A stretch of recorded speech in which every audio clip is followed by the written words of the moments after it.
والصلاة والسلام على من لا نبي بعده سيدنا ونبينا محمد وعلى آله وصحبه أجمعين. سبحانك اللهم لا علم لنا إلا ما علمتنا إنك أنت العليم الحكيم. اللهم علمنا من العلم ما ينفعنا وانفعنا بما علمتنا إنك على ما تشاء قدير. أما بعد السلام عليكم ورحمة الله وبركاته. وعليكم السلام ورحمة الله. يسدا نيمف ماشي yiri mi kumbe ashida kepenle awida kani yiri danyome fema shibo ya shrama nyuma ti tian bon baka fama ya shrama wa fo bonola 2001 la nja tengesu 2021 la to ya fo abranyosu ako 2001 la na ba fu american ma wuru Baran chason be yosani. George Bush fdege be gnyoge gekiri na je bu ko croisade o mi croisade. Croisade ni waka fun lexba akan karashi da wanashi a sham histoire. E itirke baran buesu idara sham. Croisade ni na lobe fadam tintin buno na ba buka fadayati. Na bu ko pushi ya sham fafti Palestine. Fadam kɛrɛ fɛ Allemagne fɛmɛ ko ka tu France fɛmɛ Espagne fɛmɛ Belgique fɛmɛ fadam kɛ pɛlɛ bɛ Europe na ba ka tɛ buno bunasha bama Palestine ni bu anabi sado ibashe kuma shawama yako dio to keme be bu wura Palestine yembe wura Jerusalem bu ko ashama har bu pongomba na timbunjano ke ko ashama mle Angolen funingen puti puna ma ba yo mankat ban chason be yuri bungi bayo ka ben la den yuka o bayo mankato ibuna ka son ni shian ya wuri su dawa mo ila nia dawa mo ki ko wura ko tinga shama mo ni here da wansu ya bu ni Afghanistan ba kwa san Afghanistan tu ka pen lebe bula ba kwa tu be ku ka wi se o bula ba yo de ke ba nya shan ba kwa tu Nyuma be tan be so ni son be fe fa shira fo abranyo shon e fa ngati Afghanistan president ngati ni American soja be fa kori soja kun so gu afo soja piya nibe bemna piya na brunu 150,000 militaires bosse kan matogo Amerique afo abranyo shinzu ya Taliban maka kada Afghanistan Allahu akbar Allahu man yansuru na'am nyemefme na mini nyemefme ma sono be ma mini nyemefme ajin nasara me nasara hakika ashama nyemefme akire sabe woka pele ba fusa fa wura me nyemefme sa na fa nyemetu wa fa jin du to koda dafi yo sawari nyemefme obe wa fa musa Allahu akbar rasulullah yansuru hakika wa samati ma american gume korao american ni européen ntini nzum ba on wasko milliard ya ko keta Afghanistan ya ko ye ma sojam ne bafti ya sojam ya mabutu putripui afom bori buni bu Taliban ba na terrorisme kan na terrorisme antama terrorisme e ban constant ni barandi to ban jamba on kashka de ka sheshen wa gen cincin wa no buna kai ni ambe tanakun anko ambe tam wan soja to nyuma nyini shemi fakire buni ni shewa brebe ta America kanyuma o tenge bare mosu nduti dembo so jam na ftewe ma ban pa bu wi ma ndo ya so akọ bu fe fa ba o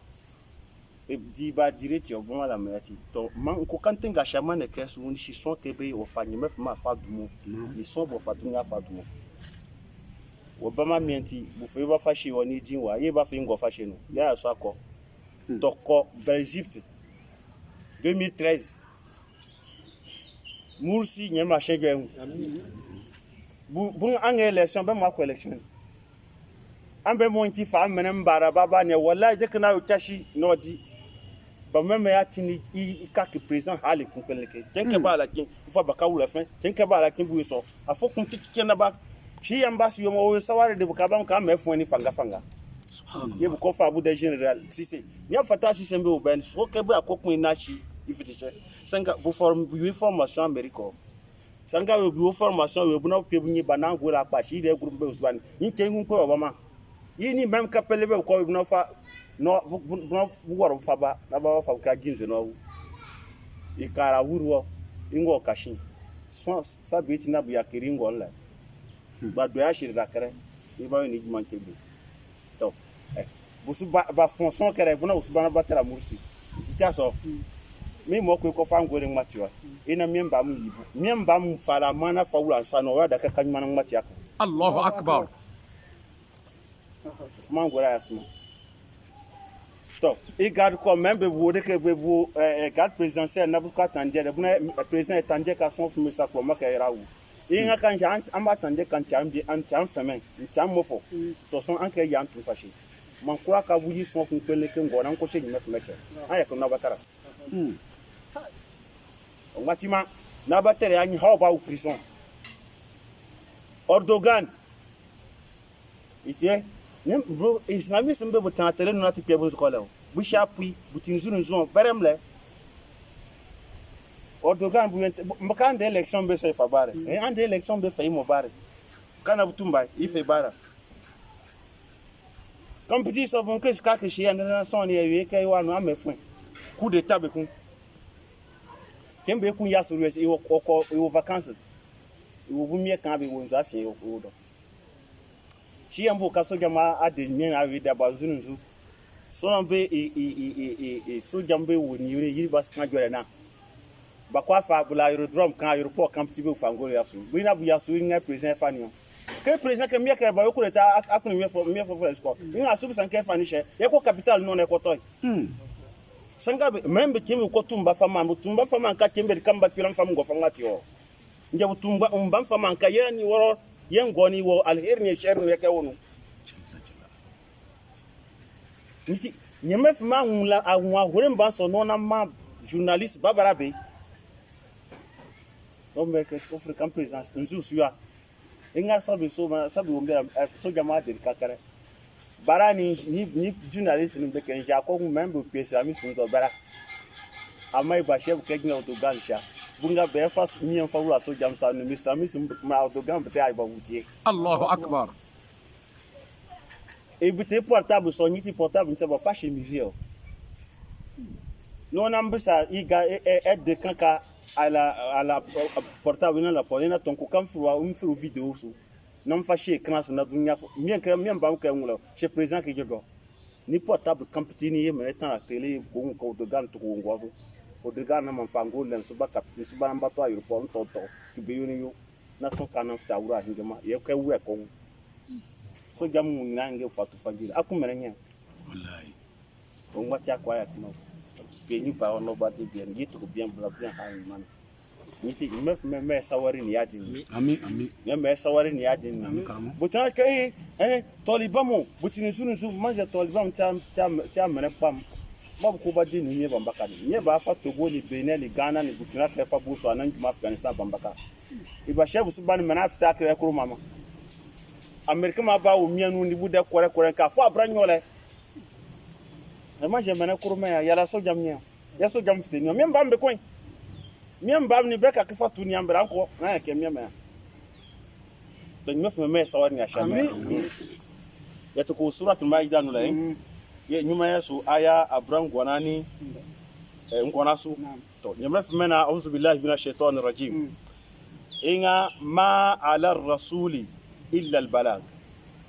Muhammad sallallahu alaihi wasallam bi nyemes ma fon ila ajma bi de la ki bafa no anem fama ho nyeme nga we so nyeme na ma so kele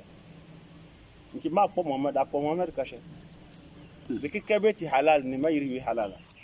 de ki beti haram ni ma yiri harama nyeme me nga nyeme nga so asu ko kashe ile ni dem nti nyeme me kan ja tri ki ba po ma po Muhammad ja po pom ni nyeme me ma ala rasul al balag ye nyeme me ka wallahu nyeme me ya alamu shi ma tubuduna de ke ban su na yifti wo ma taktumun de ke ban fashi bangi fafte nyimana shi dan fafi asu nyimana shi yamu fa sallallahu alaihi wasallam ya nabiyani nan nyimafma nan shika ita adaman da adina ma mai ba fute nyawo shi kai to Muhammad yiri ita nabi nyima boy bo ba su be ni te yiri ashamana ke ashaman shiya ti so ki famena sinon shiya nda barangam dan maf ma shi mu fo shi kashe in ashe ko innama ana basharu mislukum hakika to ba ka te fo me kun sanga bana ka bash kaw ibashe ko so anabi so bi ya kulu ta amu yamshi fil aswaq anabi le ya siti diri mo siti ya ugosu mani yo shaw mani yo shaw niti ngimaf ma shebuka law kana fil ard malaikati yamshuna mutma'innin shebuka man ja dunya no fay malaikam nati yo wadata kiban nati wadato fan man jura malaika nabi no bafawwa amma anti ma malaika to man je ngimaf ma ka jura malaika de mo buka kisko iti malaika ta ngimaf ni dabaro iti malaika ta ye abka shi yanda bar man ma wiya mu malaika mai mo sunu an ka tifti no ba ngimaf ma tariyatin kapelle wallahu ya'lamu ma tubduna wama taktumun to ye ngaw kul محمد صلى الله عليه وسلم شبكاو لا يستوي الخبيث والطيب لا يستوي ابو ياكو ndike ابو ياكو deke ke ba namba on kiti akun fitile kala ala nyon zan fa kola ame ko yakun yi aska dunke nyon zan gerele to al khabith deke ke betitie mef man shibukao tie wa tayyib nikpa bu yakun kembe ni pe iya kun kembe no nan shika wallahu hariyo ajabaka kasratul khabith hari koyo kashika tie ni bebebe wobo àwọn ma sun ske ni pa kun kembe ni me fme shitinle ka demande ba bebebe boya niti yen ka ma shika sharia natiwa ni kisa yiko bo fashi natiwa ademande ba natiwa nchapo nyuma ademande ba natiwa fa ko yiko so shisha démocratie par exemple njana fa démocratie ka kontomshi démocratie ni ashama démocratie ti ma shama ashama on gota démocratie bu tabe ashama ta démocratie fufi Allahu akbar ala démocratie que zakafa shi medo kam de kam bude ma wa harafa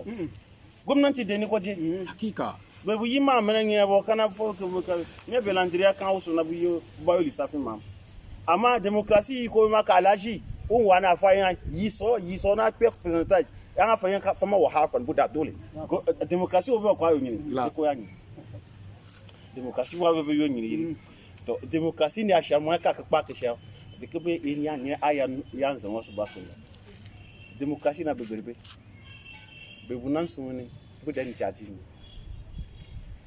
njam ye ko ke mbiesom ko kab jab mengo anu ge nsha we yo ma na aya kan anya nsa so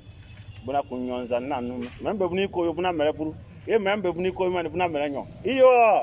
gravi adini la yi kwashi adini akokura anu fe suratun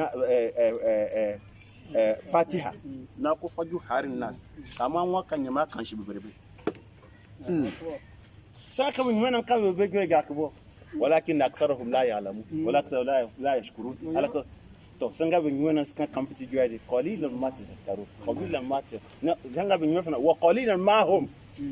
نكا من بابام لا مرفا ما بوتي كامبتي سو نيتي atashama sanga ma tunashikando kidiyeti merenye yes ko yonzo yin ke tefo ma idunya nimef ma je karim mfadi mba ke bo ke bebe adinya adini tia bebe adini tina hora adini haiti so kun peleke to yemo fo bo adini bu ni ma bu wa yi mu peleke kabale ahinu fisha ira enjaula kabanu amwesu ko yanzan to nje ma so wo be bi ti ife ale klafa jumani dafia nyimef men ni ashika nyimef men mini so namba gogo ni kibi dike makafo bunia ba munshi yati na jika mila ma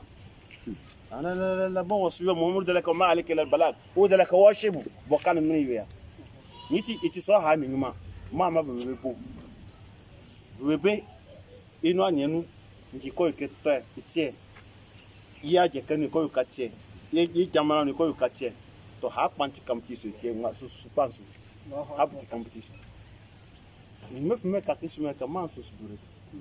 me be mu bare na butana na bushe ne kashika pare fa kwa jashi yaso ko ki tin wa bebe no ni fashion ba ntia so ine kesi kuremba amla ibaju jubri be hani me fme hakebo kera fa sha jekem fisko yime imbamti ولو أعجبك كثرة الخبيث ني وناك كدكتشله هم بام لبنا سكو يما مم بلان غوكيسا سوني مف ما كربو hakashu ushim nuni mnu korom ni jamana be barayo asuko yima de ka blocage anu mba bomba to li histoire be ngache fama be diri di fama werina e ka won be fe kam de muqatil ibn sulaiman du kana bi kunga o isuba e ngwi so kunga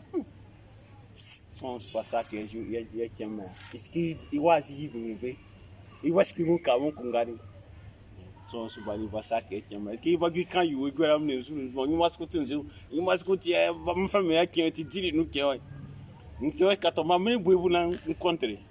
e baski ju ko ngi ngasha ko ngi nga kalmo check me kita ayi me wazi ka yiro buebu wena akurukan ko bin mantinje be mangu akuru wazi mbono be manwinje be manti igi buna kasha inga etuke be manti sunta be mangu yiri famfan nyumba fa tana ba te ke wonyo so de ke ngila njane zamani school tembe bu mfa ba nyuma so de ke mangu la be yushin mangu ma be baba mo school mangu ma yita to njana ni a chien so school de ke be wonde mi so de ke ntane be ngila amma de ken tiri itaso de ken janan kan de ken tiri be man kan karashine be man tika o yo itetere njita tetere e ko kiyo sansu kina ka age de ke ba mu so ke ina de ke ba mu to an shika amman ko kan shuka ma so nyeme ma be bu inga ngo Umar ibn Abdulaziz iwuri khalifa iwuri ya ke dinare kunkun so abuni mo pe fashi imanama ni mbab dinare so kunkun buni mo pe khalifa Omar ibn Abdulaziz ni soni yiri sangaye ashama miesu son yizaka isha son le femme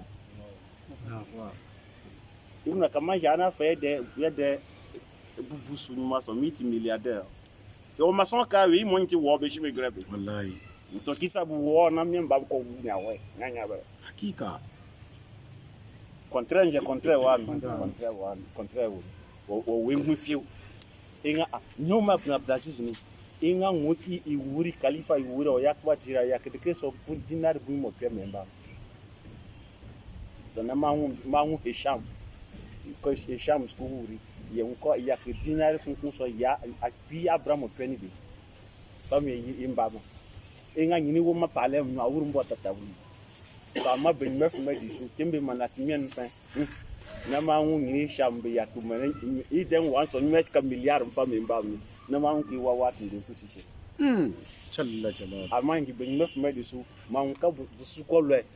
Umar ibn Abdulaziz iwa au ato pongo so su kwa tia fama Amerika fa ko le Allahu akbar yiti su nyeme bien bastanu ma fa umba nche na ko di jamfa fo nsko yo su nyeme su nyeme wo yi wazi jo yi me wazi wo yi wazi pa tin mef ma si shekau walau ajaba kathratul khabis fattaqullah ansuru nyeme fa ya ulil albab ambara li trafa mef ma sheka ya ayyuhal mu'minin makala lamreme sanga bu pe sta ko fu no no wala kata ka fo alika mo shishi yami ngashim be mo baran jalale ta mo nta do anyi ngashim ya ulul albab la'allakum tuflihun adina ko yo wadata from anko wa will go from too much tuflih falah lobum fe do fasha falah ibn kas dola kamun de ken mef me ko tin to fi do fo isha mef me ko kaso ka yo ka fi do fo yirin ka tuflihun le wo yo so ka tuflihun ifa ngarim ba kuso ni ko shisha chance di faji ni amba kata ni ba suso to surat bakar ni mafma na kan zuke fi kulli sumulatin li atuhabba saba asanabi ni ko ba woro so titi hari yuzo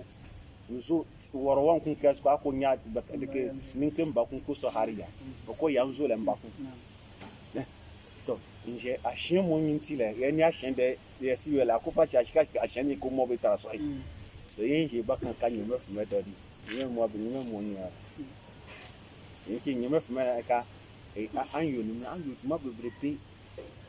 na yo tama kan ko to an kari to ma tan to ba shi ka fi do fo il espoir ni la tama ni ko ku ni to ni tama su man su to ri shi le ka sangan jure yi bita so an su kuma so to nyame me ko ni bismillah e nyame ngaw ya ayyuhal ladina amanu an bare la mare fo me fa fasanga bu la tasalu ma bisa an ashiya shiriyam in tubda lakum in jebu yibu kiramo tasuukum ismanu ngem basho saga be mu sallallahu alaihi wasallam shi adini mtakani na sabin be mu be blasa be sebisa mbem bisa mu kashke ku kashke iwa anabin i nieske itanabi na kwa tika mo la mara bisa mu so buka bisa krepele son babisa yamo foka inshallah sallallahu alaihi wasallam yamo fango shila ko zafa ni atigrend ni ashka motishna mamwa so bo wini gbadunya no kawo aw ko bisa nabi ka wuni ya ushila mo yinji mi ko kash kamene bintu ni yenge mo man yo sabe manje ko fo de ke babu rushe ka nabi ko ko nabi shuku shila motisha wobsa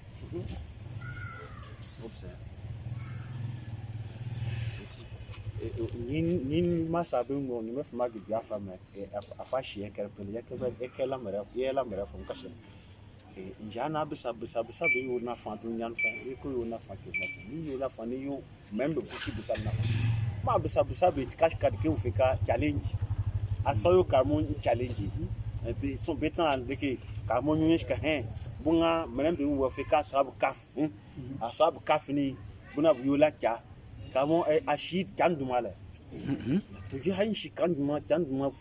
na she to ibu kam so ibu ko so member ta so pe ibu tani ibu ka bu so to ashi can no fe can ka pascal nan en juka can fe ka pascal to nan anya ibu ko so member ni bisa bina ashama no ya daka amma ni mafi meka kisu kina tasukum bude sanga mbe ya mofos nyama fuma sikanza bude sanga wa yito ko jura niti ya mofos sallallahu alaihi wasallam shibisha ya mofonaka dauni ma taraktukum kibe man fama fi gel man fashi anya kiso fa inma ahlaka man qablakum kasratu mas'alatum anbiya'ahum wa kasrat mas'alatuhum wa khilafatum anbiya'ahum inga menem be bakana babani de kan mabu halaka shek gure bisa mu ku be bagiya banam bisana banan yibu nabnan fayajma niti de ke nawash kama amartukum bihi fatu minhu mastata'tum biman wanu na yu anfan ganyare wa ma nahaytukum anhu fad'uhu nje bansh kama wi na yak gura to atis fofo na adine mo fo si tayale kibo da kasha mai nati bude sanga wayin to kujura nya emo fona ka innal halala bayyin wal harama bayyin likake biti halal ni ma wi banga ma likake biti haram ni ma wi banga wa bainahuma umur mushtabihat bunu ba fi nu de kembe mo ba ifrema tika halal tika ndika am yosha emo fona ka ya kan ba sai ma ta kashuba ka qad istabra al-dini wake ba ka mati ya kidumso to ayuwa wadi ni kishi ayuwa din so adis fofo ya mfana shaw ina nyeme mfana nyeme ma kiram halal wa sakata an ashiya de kembe mo ban ma mo enofu me mo isi o jeja nga transfer ya kiso so ko iska ibu de sangale ye de sanga ayuwa ayuwa bra de kebe ti de ke wadi ni de dola absa ako shaka yo kan kamum na bisama ya ku bisabu birbeu mutsi akaba to nyi men zin tra yo adede ani ye wi shen kamum la na me bisa kisa moko men mo to kama bisa na ji men tra ani ni ka bisa apina akwajo sasan fufla sa fa halal ko sula haram so bane ka ibo bashe ka buna me bisa birbebe bo na woyo de nyi me fuma jo gwa yu ni haram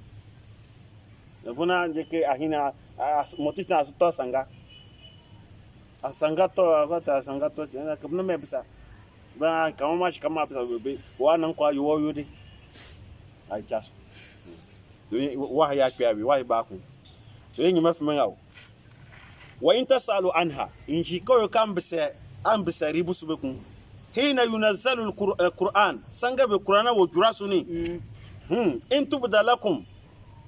in shi yin mafi man jurali ifamara kashi she nan pyonyu ko na kwashi kashi tasu ukumbe kunya akofa no anem bod ma afabari in tubda lakum tasu akofa no anem bod ma ba bod ma bo ibuni in shi sanga be qur'ana su jurali yam fifiti yeye nyime fme ba yiri bukra ma gwa gwa suma wallahi yiti anya ka nabi ba nabi em sallallahu alaihi wasallam yiti muballag yani ko wash ndori bufo iku yumone mu sallallahu alaihi wasallam musabi su ko ni chapa ni mu na iwa bara yiti ngia ako hadisi no hadisi be tawo kara hadisi nkamon be fe ko hadisi nkamon buna bu ya hadisi ibu obarawo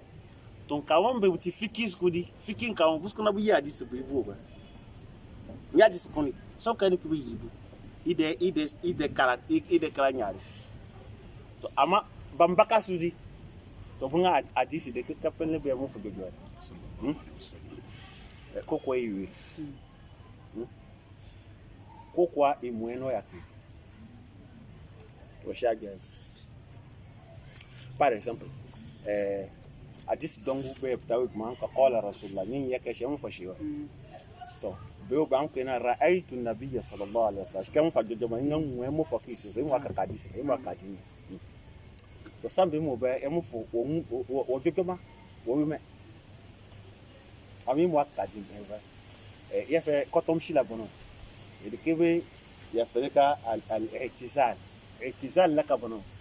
ni mefuma awu jarabi usku a baraja fo ni ma wu jarabi tekeni ala sawari ni yire usku yile ku wo uba balo nan jo asalange akuru ko nyi ches ku be ku usku la be nyi de shan yusha to nsanga savem ko wuyi ko je u de wuyi la ka sanga be mani namba subani ina yi ni sa ni ma son ko ya buyi wala men iko yo kemu fashima e mu fashi majiti haram men mu fashi kan yo ni san fi tafa tunde mu fa banu ita bala ni mu aka ti ni ilanga shida tunde mu fa banu dan ni mefma na mamaki ha ni nyuma ati wa ba fa na shi kan kura bandinde ni ko kishi mo woro ni bara ni butara ni wa bara ni ma e kwa fa kilen mbatere ma fa nzuba ayiri be mi abe monki ba shokai mami ayi ni fa cancer ba abanko ba be mi ayi na banko bomba kaso abanka ya bi ntin ka ma ka kanya ayi ka peleti haram iti haram ka she parce que embe mo ba na mi so wo wele ishi me abiari nya iu kan bonja bafin ni baba le nyoni pesu ni sa sanga ishi me nyari azoro ke baras ku nyeme sunna ti bonja wo ni ta so ni sitande adini lei ngana to atim bo ya fasu ya ile atim be ina ni to ko ba nya be ta ni yobda ko tan ke ba fa ke kakla ke to kula to pa ke ini ko wa we ho ko lo de ke fa shu kun ni ke mo ka ke le de ken ka pele fa ba ke la to pa ke ni to ko ka be ke ta tim be ke ni me fa ma hormonu ni ma sha jo nyam ke ba di sum bala to yenga nyo fena afa Allahu anha yani ngashike ba mafufula mefuma ya kinu safakia ama mambo kasu anya kinyiri bisa mukum ni chapa ni bisa ba ansufa Muhammad sallallahu alaihi wasallam yenga mefuma nga wallahu Allah man mefuma ka afa Allahu anha biku wa hurin batu ko ni ka oi mefuma no ya kinu ka ala wallahu ghafur kana badun gashi momenti gashi do ngashi unti musa ekfor dawa yani ma yo shaka ka na ma yakim ma yo shaka min mala gafur Allahu akbar min mala gafur wa gafur ni ibn kashara itaka Musa ya kifoi nyume fume yuti gafuru wa kaniba yi sono mbo teni ni mbadunga shini ya Musa ni ma yuti gafuru wa modawa jalla jalalu ne ke amka ayo kati fokati ka mo ba e manje ya su yen ko son mécanicien lori dongore enfin ko vraiment ka mo ba di bu fo ka mécanicien wa ko mo ka mo ba yi eto nja ko ako ate to fo le bu ka te ko ko fo mo so sanga ba nan kwa son son ni nuko fo ka te ke ta ma ni mefu mai sanga bona ya so ba don gashin wannan yi ma tare mai ba don gashin ha da mu fi ka gafu jalla jalalu to gafuru ngumya ni nanti halim fanna na gafuru suku halim nka ke beni wa fiti ni na an fo ni ndo na ikota ka ni kashi ka mindi fo naam mela mindi una kasho mindi fo la ka halim ne ke asyu sanso bo besa na nyeme mo ama mayi do mo yere ma tumo ka jembe ba shika be we shika je de mo ko la janna yere wa ki ton duma ya kan yan ko wa da kan yi sambo wi yiri ya ti sambo yo ya ka mayi won ma yo bri ma to je ni mo ko la janna ni do she wa la janna e do den so la yo sa to kelka ni so ni man me fashi yan fa wure sa ru yo cha ba ya de ma ni ba ha ba ndo ba wura shaman ki fa ko wura shi hakika ko ushi yo wo cha de ba wa an fi ko it is upon the battle ko iyambe wo shinguni ifa su buka rai ba su be ba su nyama ka pelle aduma de bare da man me fa ta so Allah halim an fa annabi ni kitifum but tarihu na shi kan me fa na ko ti halimu ala ne firana ni Musa Musa shenyeme me fa me ba su man zuke me fa me ba su ma turukam su di ke pelle na bishishe bu ka fa no kan shi yan man ba na na ka son wa be ko man yin da kin ba fitin she Musa ka Musa bu nga son wa be ko yeftin she woro amma man ko man mo no ne shirin yemen she mef me yeftin ni balayu mala mara ana Musa na shirin yemen ai Musa she ni to me fa be la man ba ki ni sto nan kuri la ka me fa shi ka na bi Musa ai Firauna ai Musa ni sura amma ya ko annabi Musa kireti ne yi mamma annabi Musa Allahu akbar ki wa Firaun me shi Firaun ki bo anu shi Firaun shi ka Firaun da ka amma shi ba Musa ki da ka yo to ni na shi o bana ni me ba su ke gire ni ta me suru ni manja so shi ka ko fa gire fa yo so azaba me ko suma gire mi an yo ka hala gire to gire mo enwe ma coronavirus do ba dunya ka so atana dan mo wallahi dunya ka so atana to Musa jande badia rishirin yeme we na nyeme me ibala inko ya inko mo ta ba so ko mala man to kawo yera dum ndem bam so suna ka fa nyeme me shi to ay nyeme yo sha mat nyeme ma yo fra ona akbasin mai to ya to nyeme me so suma Musa ni deke anabi Haruna inga ko gina ina wa qula lahu qawlan layyina jande an ko juangi to kala ala nyeme fra ni tinyeme o ako ya kwa pimo ko fra na wa shinu na uta wa dimba uta nyima yoro awi nyeme wa qula lahu qawlan layyina an ko juame no ne bebe shi tana jiawe man ko su ma jiawe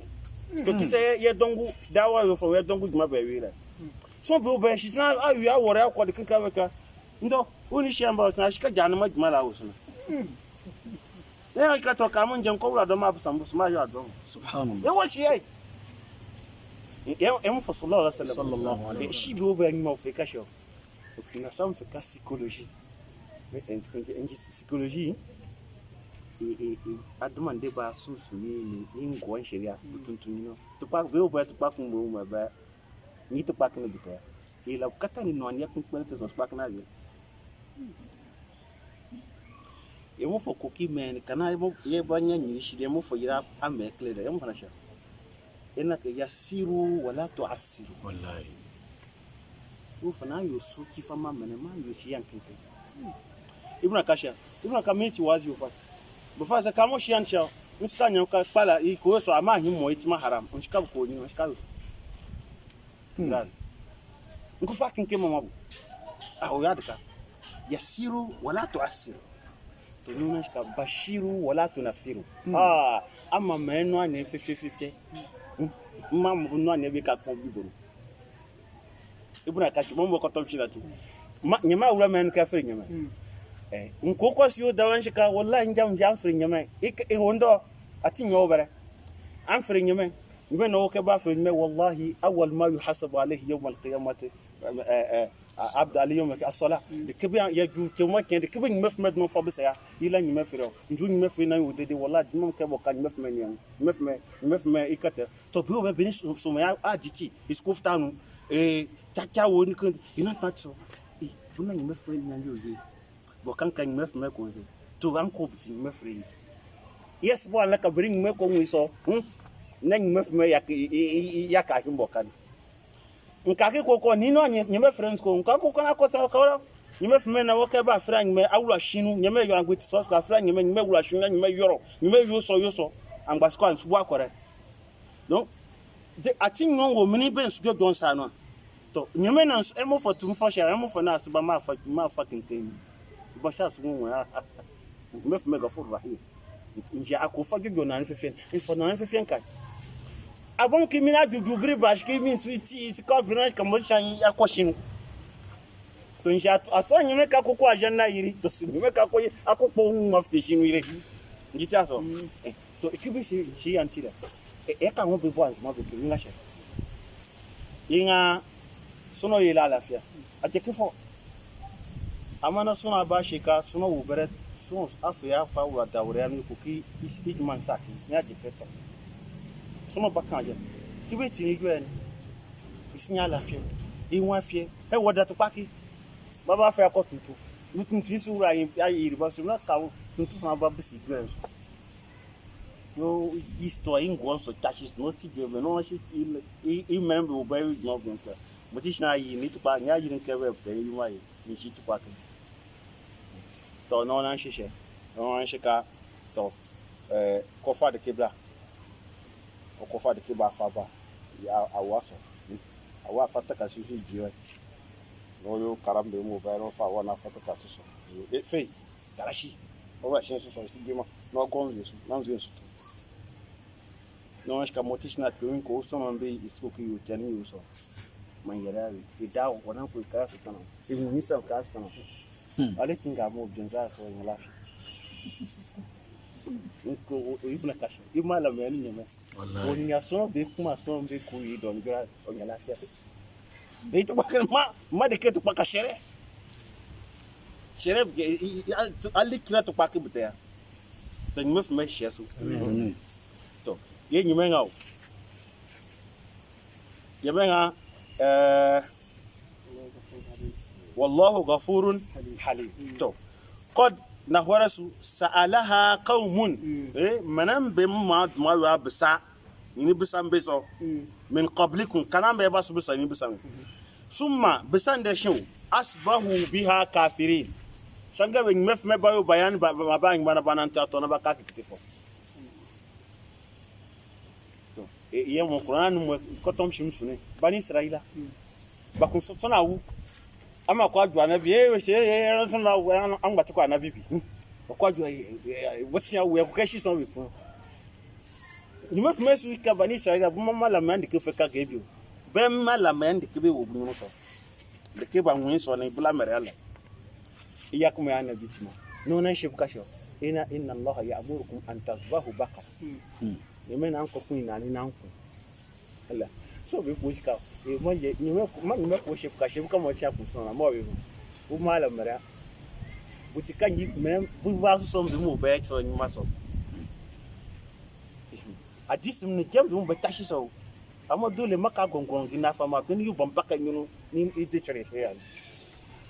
kemet kan bonyan zaman so ke sono ya uba uskuna ti ken ka sanga ke ni sia na wonu an ken ka mere yim uba na busu so de ke bu kayan ka mon ba am skula sanga ka wonu ni na ni bisa na horo mana ka afti ma bebe utinu de kan su utinu ibuna kan je son ba so ma ila ma bukata ka ayo haraka a shidongu masanga ka ko su recherche amin jimina ba tu mishi no ba shi ka kamo nyame fuma yinjinu man na nya tuma me mbe mo ban ya kan ba ka mo tia ko fere so ya suf helicopter son ofra iska kamo ayu an wan tuma ko itan be so ka fa de ma me gen ntima de ke ko so ofra to man je shika i wisanga bono ya ke school de plan la i wisanga bono aska i wiri wieso keller sanga si yam ko fa me engi wi medio media zafa na wura me na bara danger be so dia doctor ba me mon frère no si na bara dia a si yam tu fenye si na yo fife si na fife me ka tonka koda mana be me wi me na yet do what ni ba wallahi ahmana ba shi me ma shi mana ahmana ba na shi ni gana na ka wallahi da me ma shi ko kama mon tuma anko abua correct ama ayo sabo finu usku da you do usku da fenu ami baba ben ya ka ko fo no ko wan ka Africa draman e ka na so e ka ta be so if Fatma man so pa so ama ja ka ama akuka to nja ko gen ku ya ya kenabla o wa ban fo yo e gere o ka ko ban gere le kabla yakin ibna ka yakin aka da kibe dollar to yakin isba ko ya we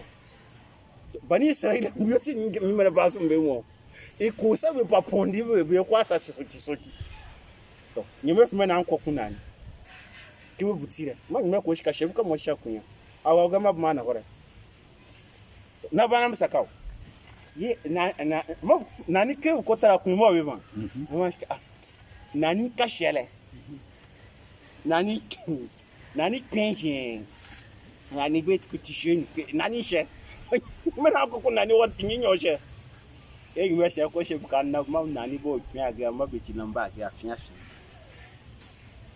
o shabusu ba ko be ku ko ba ko ma ba ku nyapa e ya ko keshi na kula ya bono na ni nze bono izira bono ne ko ka kan ma kana duan ki ka mabu safra ulfa ki lawnua ndaran ze be puti piano akunya ni nani dio kana ko gbagbara to ina ko ndaran ze tashi be puti po abako shebuso na ba pe nyabo ko wallahi yiran chima yako kaka kibuka bayani buka su be ku inani to ko tiktikino nan me fuma nan chebuka na nani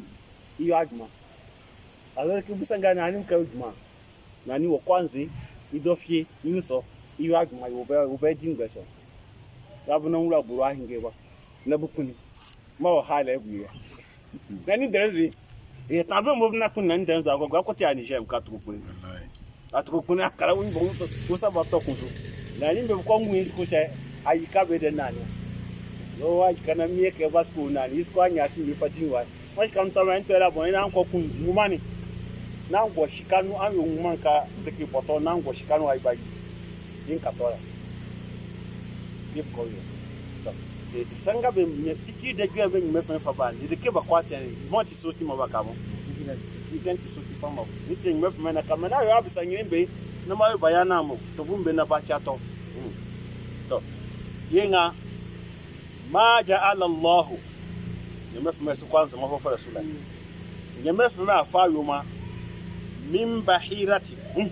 wala sa'ibatin wala wasilatin wala hamin yasuko halal ni haram shari'a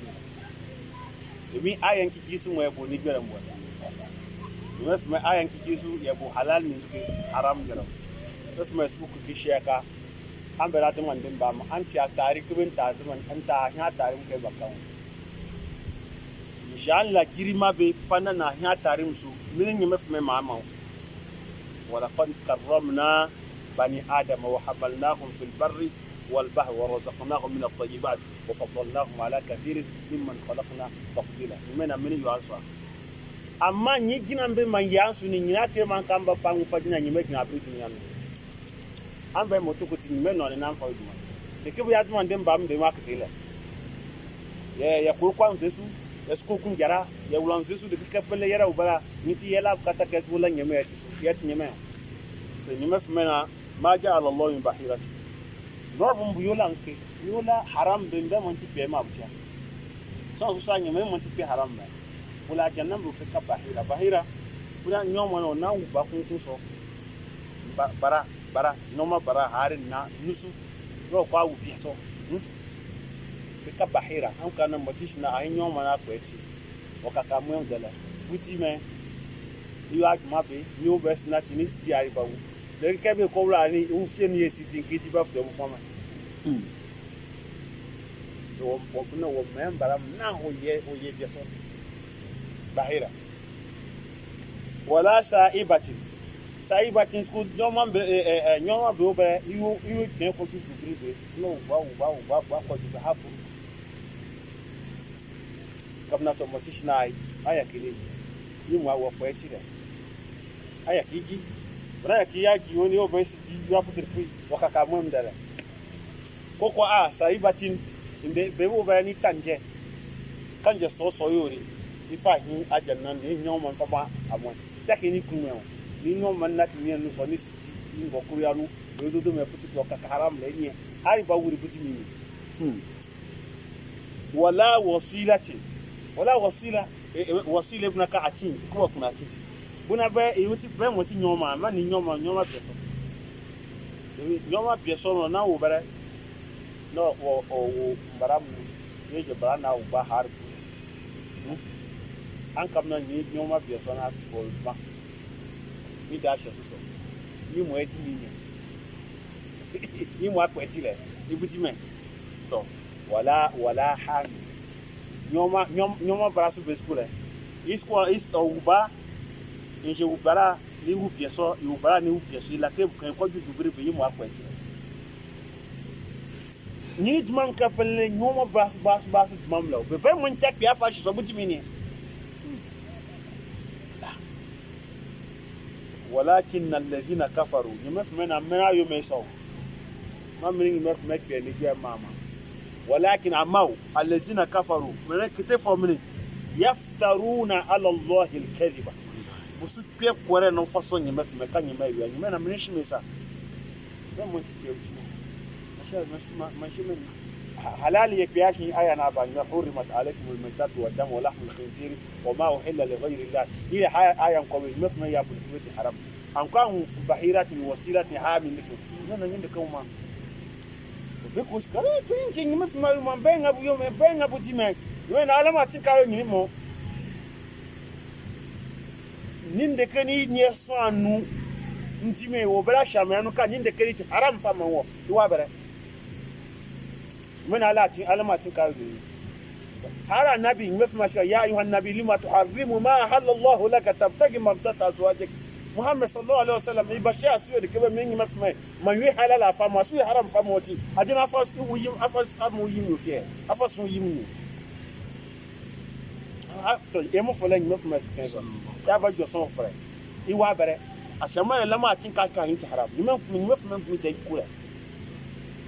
iki so de kwiti halal sku akwa shi maka hinti halal maka bin mafma wi ayi ni me fme ba no ba ya de on de ba fofte ne mbatma me law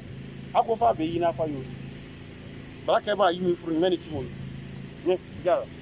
ba ke ba ofte mo yini timo wa hare mo fo sallallahu alaihi wasallam de mo fo ni zaid bin muhammad ni mena ai an frisson kanishi inshama ashima bu anshama firma ama ashima bu shim butan an la mako mo ashama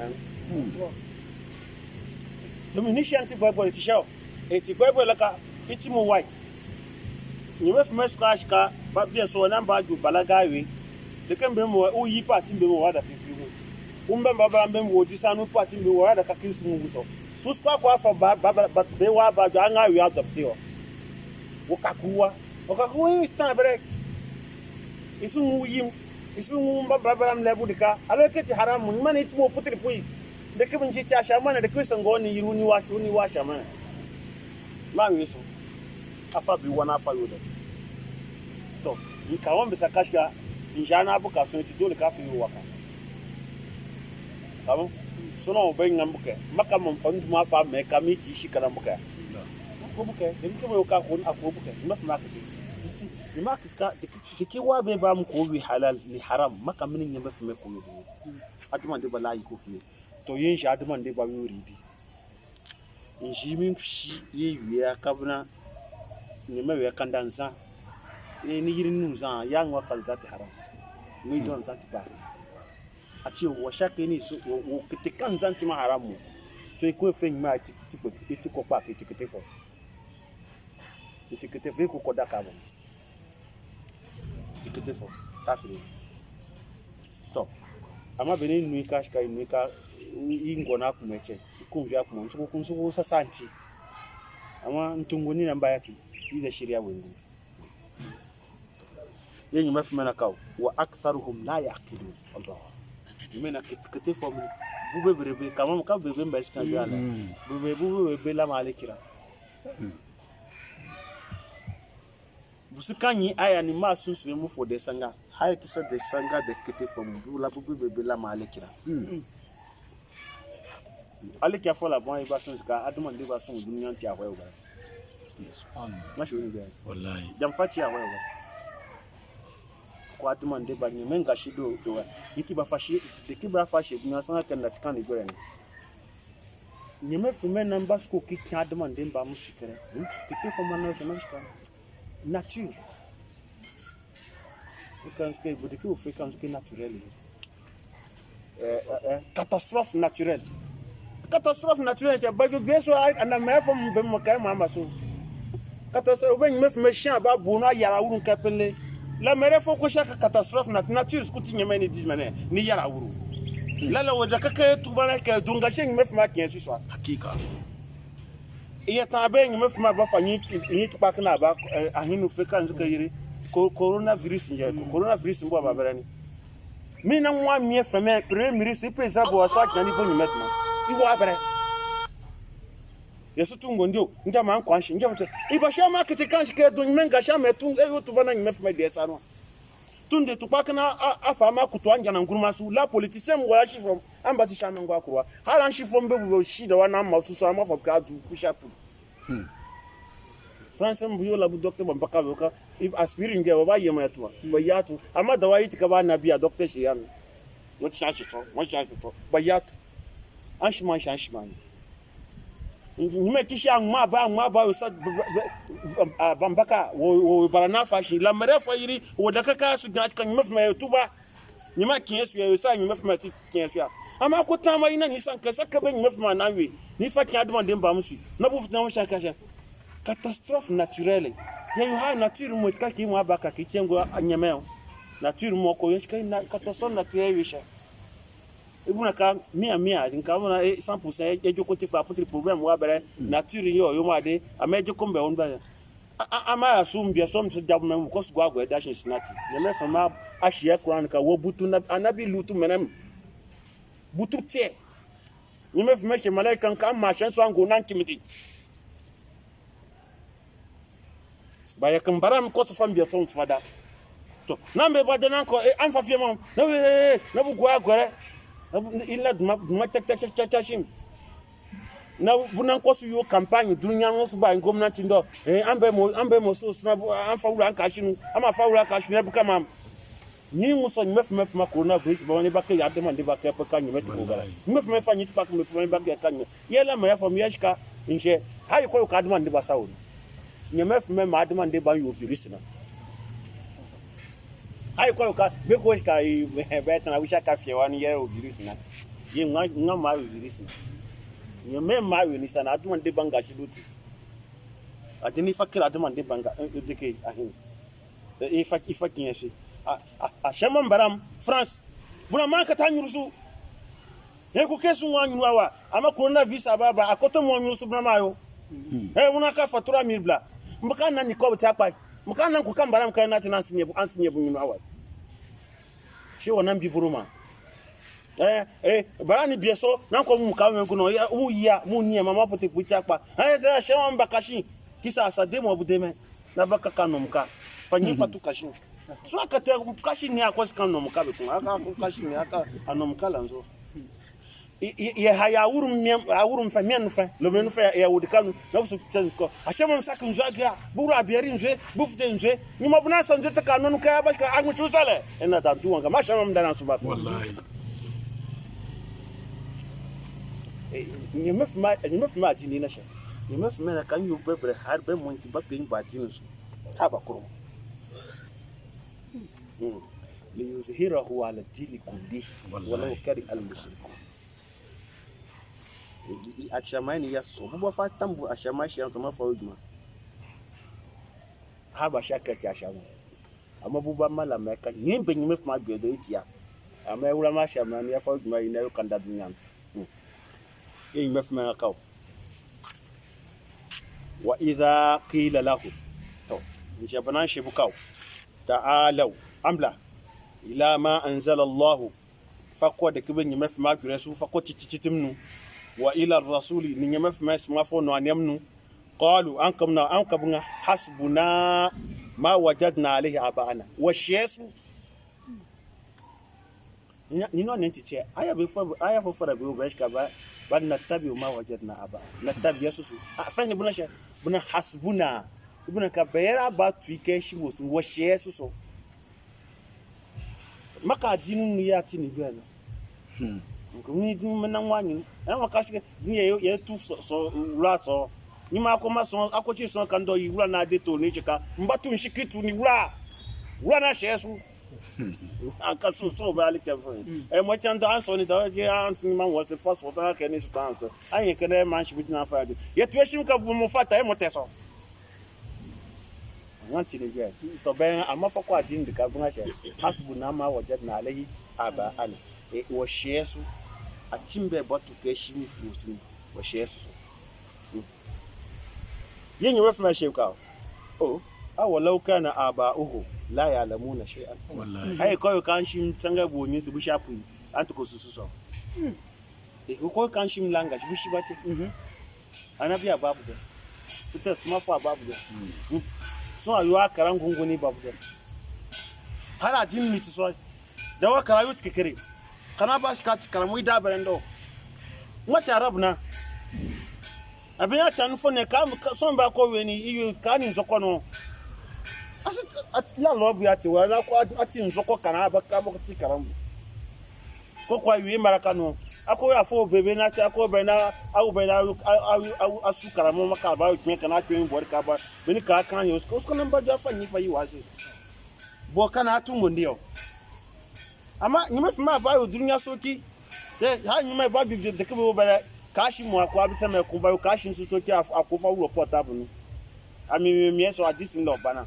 de kinka bana ni sanga ko question kana so ba ti ka mo be sha adisi ta so mo ko wo ya toni ko Nigeria ni ko de ni sha mo ko ju wa hali kan mo ko nya so be ko ya adisi mbukere to afa ni zamani be me wo ha adini busun to na namba fo ju de sanga ba so buna ai na mo fa shi so ka jande ya su ya ti sunja ye nam ke nam yo sharp yo to ile nyima sho fena o nam yo sharp ho akbo be ba ko ke nam ko to nyima yo sha awalau kana ba ulai alamuna sha am su ai ko kan nam yo sharp yo asusu so na ka kifa member na tifa ya su ya nam tian na fa ko bubu kwara ni shi ani ba maliki ku fiu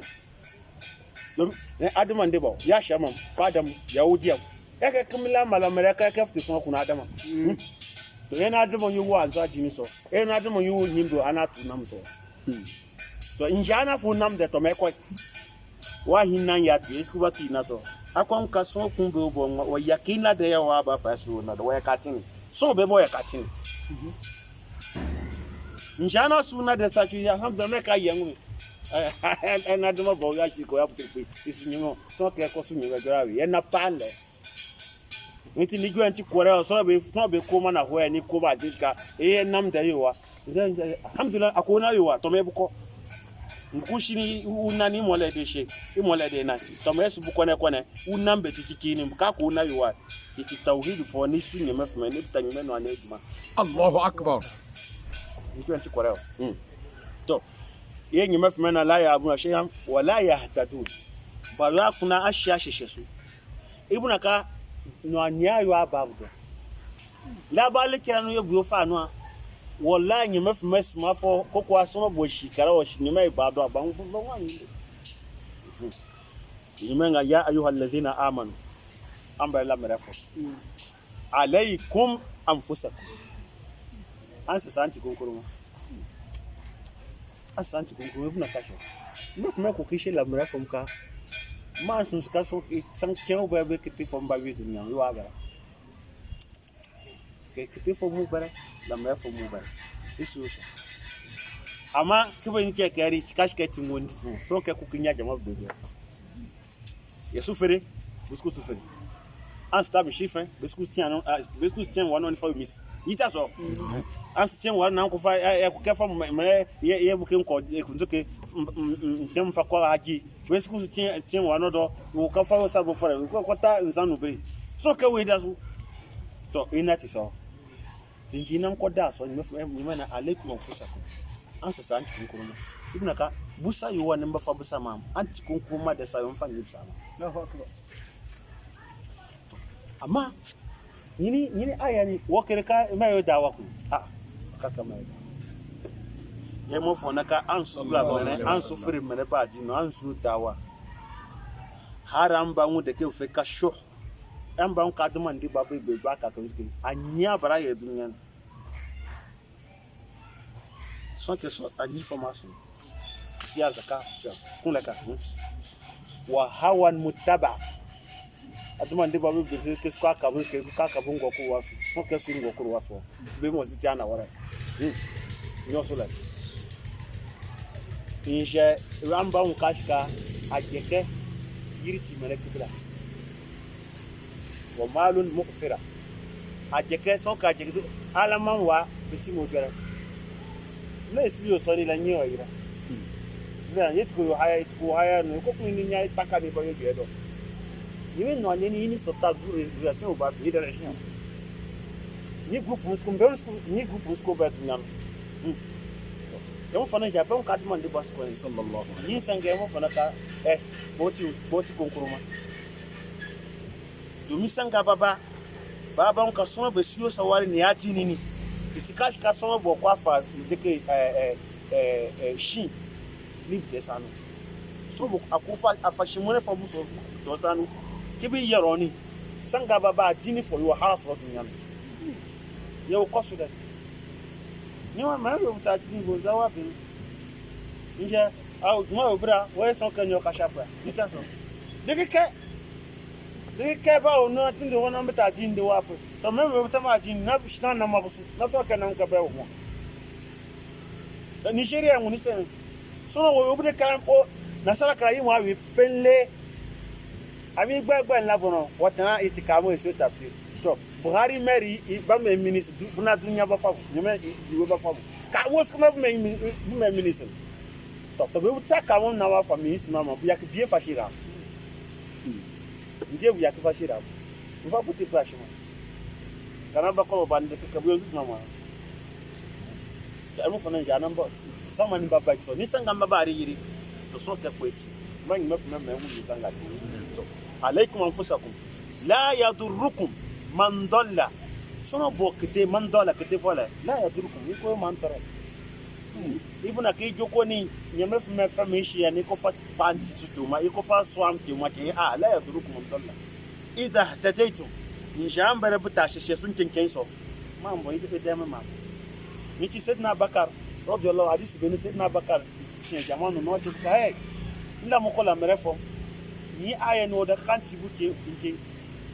nyame fme na ka alaikum anfusakum la yadrukum man dole iza tadaitu ni na kai maka mai dawa don sabin don ga fagun ga faka to ni mafi na ka son ka kwati zu wana yo kanda winya waka ka mun ita sai anta o da ka kai su bula amma ni mafi mai la baraka je ni mafi mai la baraka bo kite ni mafi mai fami shi ya fasu to mo to mata la yadurrukum man dalla iza tadaitu ni shan bar bitare ke kinkin a tinkin ila allah fa ko ni mafi mai do marji'ukum yam ganji ambere ngumya jamii ambere ni bare bakite nti mama worishi akonyuma ahumisku baba yitaso na akonyuma ahumisku baba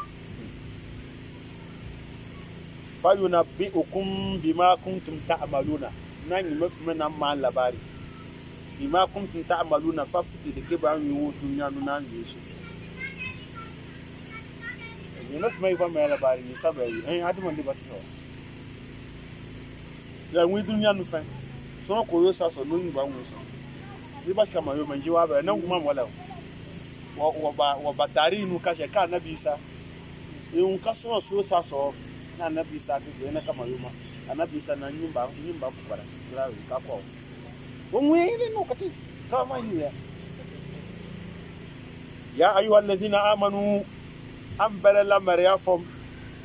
shahadatu bainakum an kun shahadam fafta ma fi idha sangabu hadara ahadakum almaut inje yuwe bara anukundo sangabu yuwe ba anukundo inal wasiyati sanga ba nan su yi wasiya an su kan fa wasiya bani wannan ki aya ne kuna kashe afa wasiya ne ba ina kan bela marafon in sha yuwa ba buwa ya an su kan yi wasiya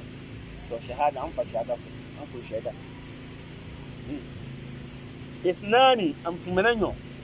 zawa adin bitlan direfom tafsir da wani ya kan da kibe jokobo da kake wo sunan na Afrika she na fo ilan direfom minkum annu ambela marafom yenga fa asaba adl minkum aw akharani ko an kun mena brasu be man ni mena nyomni min ghayrikum be man ashama ni ma shama akufa ke kite ni boyo yo sheda fa ko ke wasiya ba no ne ba su fa yake asiya ke ko aja shiriya su yenga ka in kuntum darabtum fil ard njan koti menambe an wa anta tin kofom isa aya na ya kuna kasha ino nyen kebe ken doni yini tumburi aw nime ko keshe kaw in kuntum darabtum fil ard njan ama wa an wa ti koso yitu paka ko abu ya an kaju wespo to ya na ajogo ina ya asibana susa kasa bi bayo ashisha shiri amuso to ya ki wosiya fa mamma ngo ni be mo nya mena nya tomotisha abundi ka soya tuinje tan na tinu alama da kedi ashama ne wa bali akofa so biti ma enyo we tuma ashama mbo so ti so ma ya so de pinji mungu washi anfa nko na nko ja so aya no ne so ko share yenga kaw idha daratum fil ard fasabatukum musibatul maut injian wa tin ko so ye wa babwa me fere yu fa shekasha musiba taba baka botu ni iliktu wa ungo fa bashi yuwembe wona wa uru ni so agogwa amla fo be kana nyuru bakoro e son be ubani ni son kati wa nyama amfa kwa musiba mbaka ni ta musiba iti musiba ya ida en asabakum musibatul maut me fa kisa mbaka na ewe aya ni kisa obara yanza ma de kibe mama ni mafi meduwa ni aya sabem bem ni kwacho kono fete fami feka sahmi bani sa la yuwa kwa kare no nan fe ninge wo jojo ninge shiri afawa nyom ubaju na ba do gbe ba fa ninge be do nya afa ba ne mo fa sa ba kele so ninge kebe ya kile ba tanje kamba ashi iwo ile takubi sheda ba lo na ba yima ni na fu ni wa fu mesko tikash ka sanga be mo so mo fo busabu nyemeti ni tikash ka sa nunu no yawe bo ba ke mena imene ma ba hu takubi ngo o mo tishina takubi yashi mususu sa wa ka pe na mi kidadi fa pe abasu sako amba ka ko duri we fa top do bunieri tu sombo ura mbaida busko tanjawe ka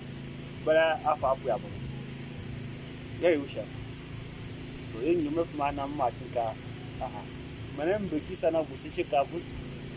takubin tu motishina ben ama be mo nya me nyo be mo batanje ye be mo batanje ka motisha mo butanje nu wore we de nje ni tina bora mo ngin ti de ngin ti motisha da do da ka fa wura biske fa me ya ja ti fo to ye nyima ngaw tahbisunahuma min ba'd as-salah min jemban ku kabutan ma tano menen nyoso motisha wu ama menen ye mingi fa ba kala kan tanje kan mingi fa menen mena ma nyoso aya kisanga ba ma fri ni mari safara da sara ma sanga bi jama'a na ma fri ni mari nanu fa ba jama'a ni ka motisha na wuri wata motisha wu dia ba fri nga ba ye tanje jama'a ni ka dingin kala ba ba fa be afafia fa yuqsimani min ba'di salati fa yuqsimani billahi in irtabtum inshallah Allah da ke zuke an yu shakka yara tanje inshallah shakka kai fa ningin ka ba stanye me ka soya la nashtari bihi thamanan yara fa ma yanje ne fa to dunyanu ningin kamtiso yaba bu jogo yen kada to at so ba so ni ma kan ni jon an ba bus ka batan ni ma ka kan na an ba yira na ma lo to so ka fa mara yu ni ko ta jama na ko jama na atna ni njeni na nyama fa ba wulo ni she la nashtari bi thamanan yere ko fa ma yanje ne fa de ningi kamtiso etan jene ko ti dunye thamanan dunyanu ningi walau kana za qurba nyama fa ma na yu so harison bi bastan ja ko yu kash ki idu do fo so ko ma ban wes ku ninge nan bash kan batanje ai ni manya na hari unwe abatanje ku ni wes kwa timi de unwe ko wuri ninge ba manya la fa bana ma shi kayan ton ko tin wani ninge ton ko tin go ninge mena wala wutana za kuba hai ko ti so betula mo shi bedu ami tanje to wala naqtumu shahadata allah ya fama nyama dikibe sheda ba wi ne fa fie Allah sai nyima fuma wura nuka me fa sheda fa fie inna idhan la min al-athimin insha yo so ya to nyima fuma ngashi nyima na ama buto do ni no nyaka ni shi an secretion ni san secreka ashama ya ko man via ndu masana ko kifin be dam via ko kuni ni ko nde ni ko aja kama ni ko du free nyosu na nyima fuma ko kimak kuni jirima yijinga wasari ko tufakuta wagia uma mbembe ko wa hana kunina aba ko fefia wani mena pesa nyum apesa mfaji nishiba wo be kwanta hin faji adina kuni fombe su kunini mi ba kando ye to kunini zuti waira nja wiyo ba kunini ko fa kongwe mien ke baka ka we fomi nja awe fo wona bu me pu ayin wona bu me pu mo sha wo ka ka je ke fo mi ko wa mandu na be wa di mako ni me pu ma ko ka di man de ba lamre fom na bu tanshin na ka baka no number fa nyinje na fa shi kamma butan nyinje karate ina wuyi a jakan fa fuki a jakan tu di fom do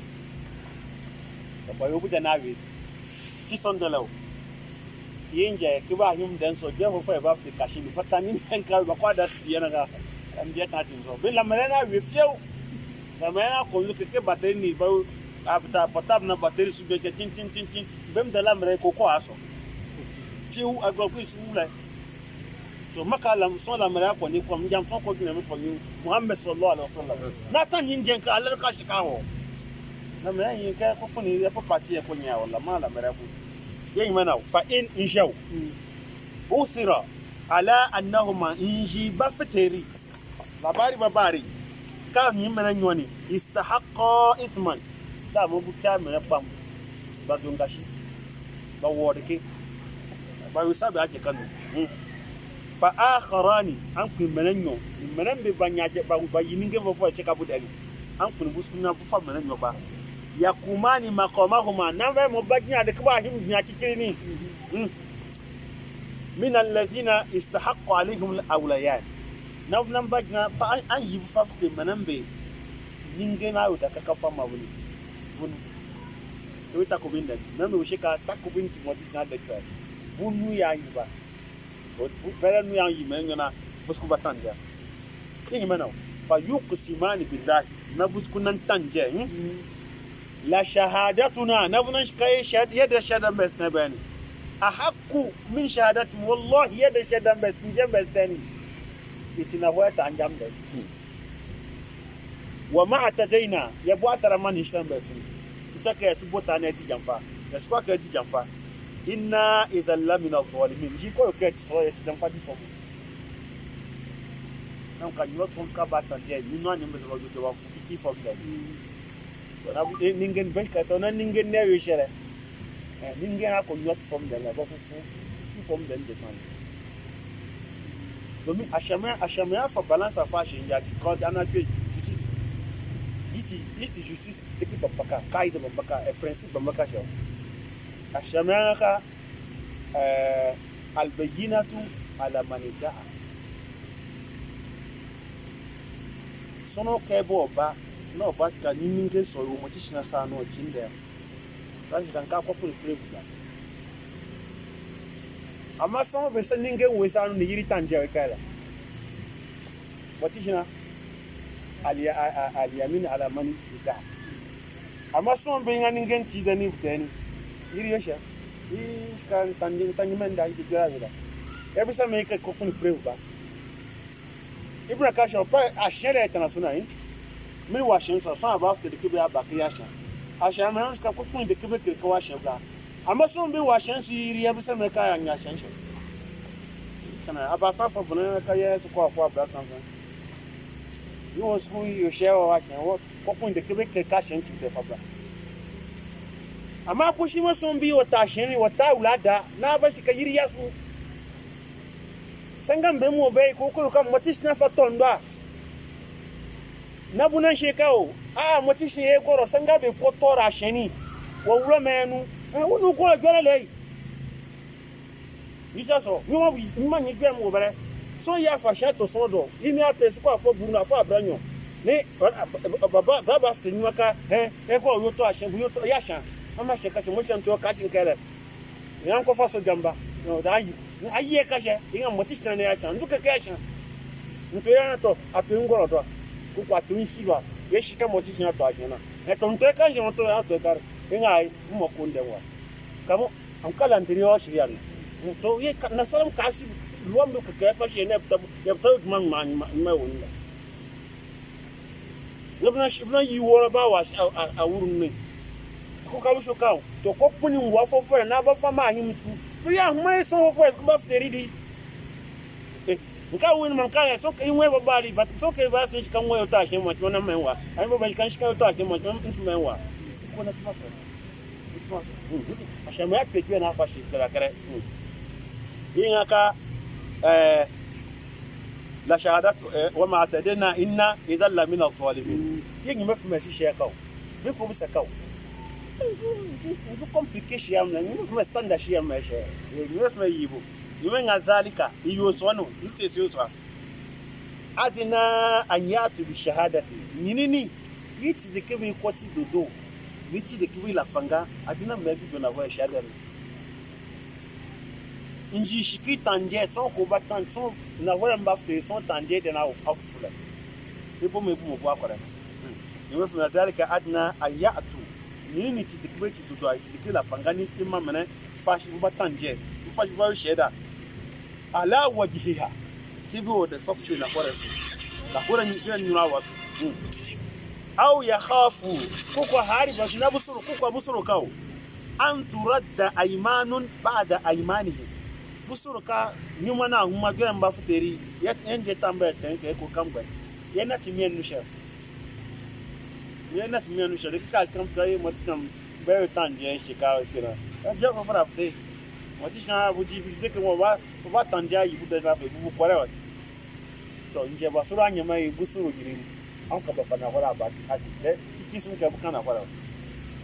yamana wattaqullaha wasma'u an suru nya mai na son shi na ci wasmina na fa yiti a shema ni ayan nona kiriya ke bi kuni shiya ki kiriya shema nura a shema ne ma yo kunin be a fito da kai a su ko kuna shi tele ka wonye mesu no